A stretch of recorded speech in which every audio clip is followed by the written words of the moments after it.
Today we're diving into almost 1,000 years of Portuguese economic history. Oh, wow. Using this, Okay. an Economic History of Portugal, 1143-2010. Right. And I think it's going to be really interesting because I, for one, know very little about Portugal. Yeah. I always think of it as, Yeah. kind of a place you go on vacation on the Right. beach, but I don't know that much about its history. I certainly don't know that much about its economic history. It's a fascinating story, and it really intersects with so many of the big global trends that Yeah. we see even playing out today Okay. in various ways. So let's rewind all the way back to the 1100s. Medieval Portugal. Okay. It's going And on. is it like the Dark Ages there, or is there... Well, they're not in the Dark Ages, but it is. a fascinating period. I mean, what you see is that even in this period, they have these surprisingly sophisticated systems. Like what? You're talking about things like fairs where buyers and sellers would meet, monetization spreading from urban centers, specialized trade routes, particularly for things like salt and fish and cork. Cork? Yes. Like even back then? Even back then. Wow. Yeah, I mean, cork was a big deal, particularly high-quality cork. Right. Coming from Portugal, because remember, this is before the days of refrigeration, so if you wanted to preserve wine, Right. which they did, you needed good cork. Makes sense. And so this gives you a sense of how interconnected even these medieval economies were. But one of the interesting things that you see in the source material is even as they had these relatively sophisticated systems, you see these really unique factors at play. Okay. So, for example, they had these things called beatrias. Beatrice. Yeah. And it essentially meant that you would have these communities, sometimes villages, Right. where they would elect Okay. or choose their own lord, essentially. Interesting. It's a very different system than kind of the top-down Right. feudal system Almost like that you would see in other parts of Europe. a grassroots kind of democracy, Yeah. but with like economic implications. Yeah, it gives you a sense that there's a certain degree of agency Right. within these communities. Fascinating. That's quite striking. So they're already kind of doing things a little bit differently, it sounds like, Yeah. in this period. Now, of course, this is the 1300s.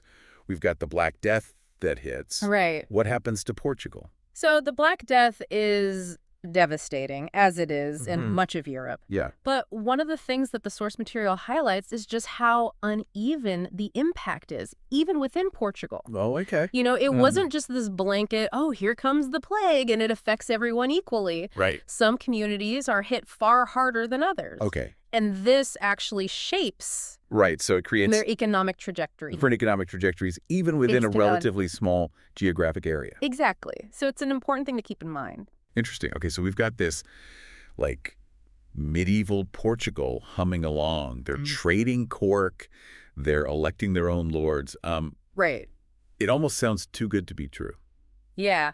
Well, it sets the stage then for this really remarkable period in their history, Okay. which is, of course, the Age of Exploration. Okay, so Portugal, the age of exploration. This is where I always think spices, exotic goods coming from the East. Yeah, that's certainly part of the story, but it's actually much more complex than that. Oh, okay. But in what way? Well, if you look at the Carrera de India, for example, Right. their sea route to Asia, this wasn't just about sailing ships back and forth. What else was involved? You had maritime insurance, fluctuating exchange rates, complex financial instruments. They were even dealing with things like debt crises. It's really quite remarkable when you think about it. Oh, yeah. I mean, I don't often think about debt crises in that period. Right. It gives you a sense of just how sophisticated their understanding of finance had to be. It really does. And it wasn't just about, oh, let's go explore and bring back cool stuff.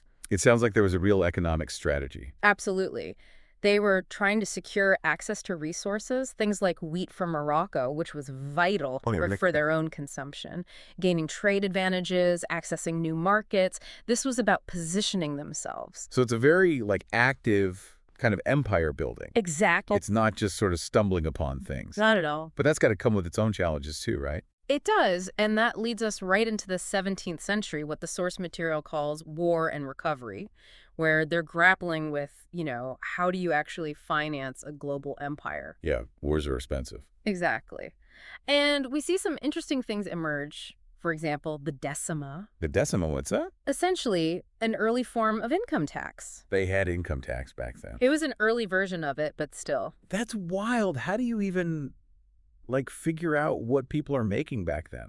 It was a huge challenge, and one of the things they did was actually use existing church tithe records Oh, interesting. Okay, so they had some kind of baseline. to figure out, okay, who owes what? Right, smart. But it gives you a sense of, the challenges of information gathering in this period. It's not like they can just send an email. Okay, so they're trying to finance these wars. What else are they doing? Well, another fascinating detail is that the war with Spain actually leads to this rise in merchant-backed loans. Okay, so like war bonds almost. Essentially, it's a way of, raising funds by tapping into private wealth. Interesting. But that requires a lot of trust in the government, right? Absolutely. You're betting on them winning the war. Right, because what if you lose? Exactly. And it's also interesting because it further cements this relationship between the crown and this merchant elite. Right, because they need each other. Exactly. Now, I'm curious about something. We often associate, the Industrial Revolution with a much later period, largely driven by England. But the source material mentions something called proto-industrialization in Portugal around this time. What was that all about? Yeah, it's interesting. You see them making efforts to boost domestic production, particularly in wool. Okay. They even brought in English experts. Really? Trying to learn from their future competitors almost. Exactly, which just shows you that knowledge transfer and these ideas were already circulating. It's not like a straight line, is it? It's all very messy and interconnected. Not at all. So they're experimenting with this early industrialization, but it didn't quite take off the same way it did in England. No, it didn't. It speaks to the fact that they were aware of these global shifts and trying to adapt. Okay. So as we move into the 1700s, we're really entering the age of the Atlantic economy. Exactly. And of course, when we talk about the Atlantic economy in Portugal, we have to talk about the Methuen Treaty, Right. which is something that, even today, people debate its impact on Portugal's economic development. Yeah, it's one of those trade agreements that continues to spark debate among economic historians. Right. Because on the one hand, it seems like, okay, we've got Portuguese wine for English textiles. Right. Seems like a pretty straightforward deal. Right. Win-win. But the source material really delves into how this fed into this bigger debate about deindustrialization. Deindustrialization. So like the idea that Yeah. certain trade relationships can actually hinder a country's ability to develop its own manufacturing base. Precisely. So the question becomes, did this reliance on English textiles, Right. even though it brought some short-term benefits, did it ultimately make it harder Right, in the long run. for Portugal to industrialize? Into the same pace as some other countries. Right. And it's a question that, the source material doesn't necessarily give a definitive answer to, Right. but it's something that's, again, really relevant even today. Right. Like we see these debates even now. Absolutely. About, countries that are overly reliant on one particular export or one particular trading partner. Exactly. Now, of course, this is also the period where Portugal experiences that devastating earthquake in 1755 in Lisbon. Yes. Which must have been just a huge economic shock. Oh, absolutely.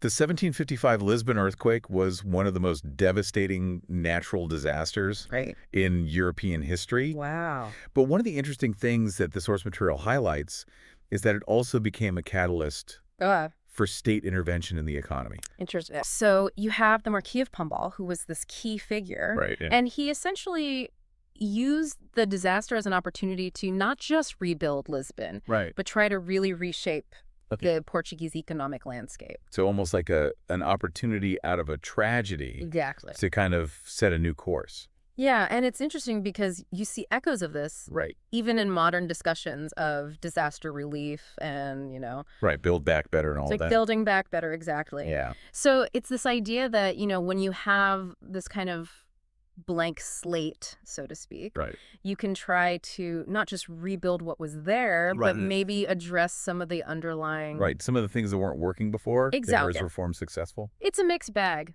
On the one hand, you do see growth in Lisbon and Porto, the major urban centers, but rural areas continue to struggle. So again, like uneven development. Exactly. You see this kind of... The benefits are not reaching everybody. Right, exactly. And it highlights how even when you have policies that are perhaps well-intentioned, they can often have these unintended consequences. Yeah, it's never that straightforward, is it? Never that straightforward. Okay, so moving into the 1800s, the source material talks about this rise of what they call financial liberalism in Portugal. Okay. What does that mean? What are we talking about? So essentially, you see this embrace of, free market principles Right. limiting government intervention in the economy. So kind of like early capitalism really taking root. Yeah, you could say that. Yeah. And it's interesting because they're grappling with issues that we still grapple with today, right? What's the right level of government spending versus austerity? How do you manage public debt? What's the role of a central bank? So modern sounding debates, Very modern sounding debates. but happening back in the 1800s. Exactly. So they're really at the forefront of a lot of these discussions. Now, did it work? Did embracing these liberal ideas lead to an economic boom? Well, that's the thing. The source material actually suggests that growth remained relatively slow Italy. despite these reforms. So was it a magic bullet? No, and it just underscores that economic models are useful, Right. but they don't always translate directly. Right. The real world is more complicated. Exactly. There are always other factors at play. Now, unfortunately, our source material doesn't cover the 20th century in great detail, Right. which is a shame because Portugal goes through all these massive changes. We're talking world wars, globalization really kind of accelerates, political shifts as well. It's true. The source material really focuses on that period up to 1910. Right. But it is interesting to think about how, a lot of the themes that we've been talking about, these sort of long-running trends Yeah. in Portuguese economic history, Right. likely informed how they navigated those right. 20th century challenges. Right. So this is kind of like setting the stage Exactly. for what's to come. Yeah, and it's something to think about, Yeah. whether there are lessons Yeah. from Portugal's experience, both, their successes and their setbacks Yeah. that might be applicable to other smaller nations Right. trying to find their way In a very in complex, today's global economy. globalized world. Exactly. Yeah. It makes you realize it's not just about like the numbers on a balance sheet, right? This is about people's lives Yeah. and how these larger forces play out. It's a very human story on the ground. Absolutely. Yeah. And it's a story that's, still being written. Indeed, indeed. Well, on that note, I think we've reached the end of our deep dive into Portuguese economic history. I feel like we've only just scratched the surface. I know, right? It There's is. so much more to explore. But hopefully this has given our listeners a good starting point to learn more about. This fascinating country and its economic journey. And to think about those connections to the broader Right, exactly. global trends that we're still grappling with today. Exactly. So the next time you see Portugal, Yeah. maybe don't just think about, the beaches. Right. Think about those medieval villagers Exactly. electing their own lord, or those 16th century merchants, Yeah. financing voyages to Asia. Taking on the world. Yeah, it's a small country that has really made its mark It has. on the world. Absolutely. And its story is far from over. Far from over.